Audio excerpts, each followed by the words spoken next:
ఏది ఇక్కడ చంద్రబాబు నాయుడు గారి ఫోటో లేదు, పవన్ కళ్యాణ్ గారి ఫోటో లేదు, లోకేష్ గారి ఫోటో లేదు.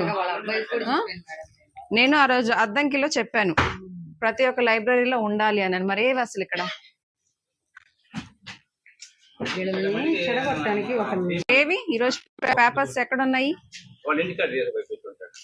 ఇంటి దగ్గర పెట్టుకుంటే ఎట్లా? ఏమమ్మా ఈరోజు పేపర్ ఏది? ఇంటి దగ్గరే ఉంది మేడం. ఇంటి దగ్గర ఎందుకు ఉండాలి? సాయంత్రం పూట తీస్తున్నా మేడం. ఎందుకని? ఉదయం పూట ఎవరు రావట్లేదు, పిల్లలు కూడా రావట్లేదు. ఇంట్లో పోయాను మొన్న. మరి సమ్మర్ క్యాంప్ పేపర్ మార్నింగ్ కూడా ఇక్కడ ఉండాలి. నేను వచ్చేసరికి డోర్స్ లాక్స్ లేవు, జస్ట్ అలా గడి పెట్టున్నారు. ఎవరైనా వస్తారు బుక్స్ తీసుకెళ్తారు. Who is responsibility for that? అమ్మా ఆమెం నీ కాపలా కాదు కదా, కాపలాదారు కాదు కదా.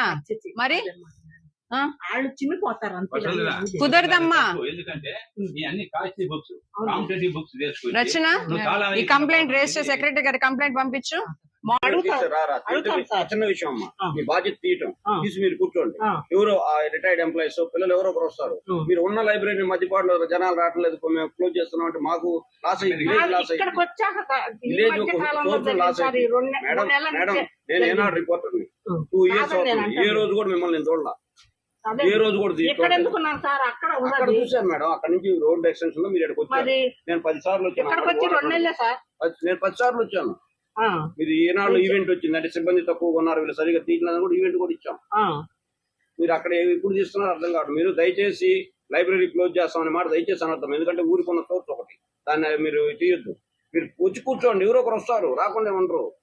పిల్లలు వస్తే నేను చేస్తానంటే అది కరెక్ట్ గా సెంటర్ కాబట్టి అందరూ వస్తుంటారు. మాజీ సర్పంచ్ గారు మీరు 5 లక్షలు ఇస్తే ఇంకా ఏదైనా 4 లక్షలు పడితే మేము ఊళ్ళో చందాలు వేసుకొని దాన్ని పూర్తి చేస్తామమ్మా. ఓకే, నేను మాట్లాడతాను. లేదు మాట్లాడతా. ఇక్కడైతే కొద్దిగా అంతా ఇప్పుడు ఉంటారు మేడం, ఎవరో ఒకరు స్టూడెంట్స్ లేదా రిటైర్డ్ ఎంప్లాయీస్ ఎవరో ఒకరు ఉంటారు.